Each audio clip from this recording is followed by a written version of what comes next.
Once you use steroids, you see it everywhere. Let's have a look at Jeff Bezzos. This is before anabolics. Listen to his voice. Look at his facial expressions. But most importantly, listen to his voice and listen to his neck. Look at his skin color. Check it out. So I believe that all startup companies require huge amounts of luck. So certainly if you don't work hard and if you don't have a good plan, no amount of luck will save you. Yeah. But there are lots of companies that work hard, lots of companies with smart folks, and lots of them don't succeed. When did this dream start for you? So I don't really remember the exact day or anything, but when I was in college is when I started thinking about wanting to be an entrepreneur someday. So I was not the kid with the lemonade stand. You know, I wasn't one of these kids who was always trying to raise money. I always wanted to be a scientist when I was little. And went to Princeton to study physics and realized halfway through quantum mechanics that I was going to be a mediocre physicist. Yes. So that, you know, that was not the dream of mine.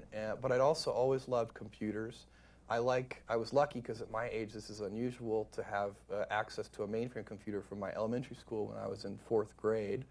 And quickly learned that there was a pre-programmed Star Trek game on that computer, and then I never did anything except play Star Trek with the computer. So I don't know how formative that was. It certainly helped my Star Trek knowledge considerably.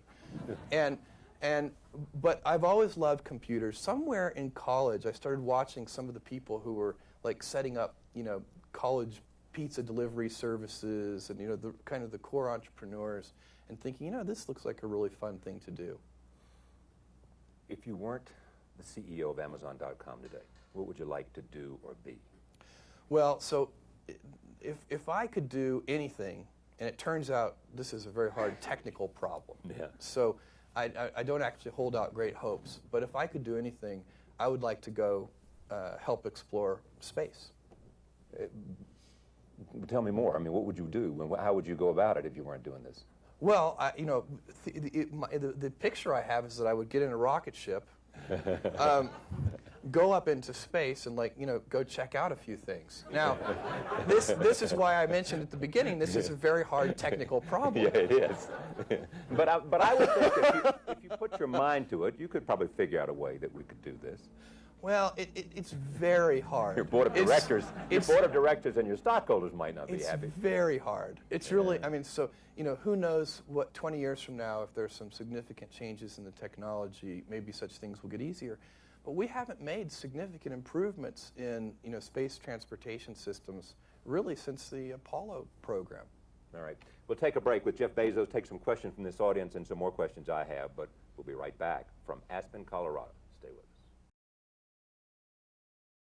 And, you know, now on to how it felt. Oh my God! My expectations were high and they were dramatically exceeded. We were talking about this a little bit in the car ride on the way back, and I don't know, the 0G piece may have been one of the biggest surprises because it felt so normal. It felt so almost like we were, as humans, evolved to be in that environment, which I know is impossible, but it felt so serene and peaceful, and the floating. It's actually much nicer than being in full one gravity. It's a very pleasurable experience, just from the way it feels, the tactfulness of it. The most profound piece of it for me was looking out at the Earth and looking at the Earth's atmosphere.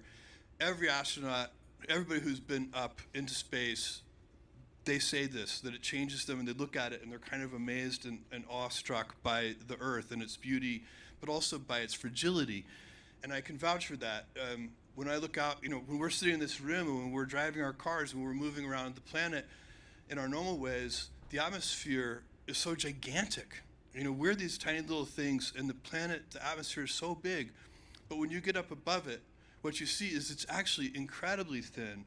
It's this tiny little fragile thing. And as we move about the planet, we're damaging it.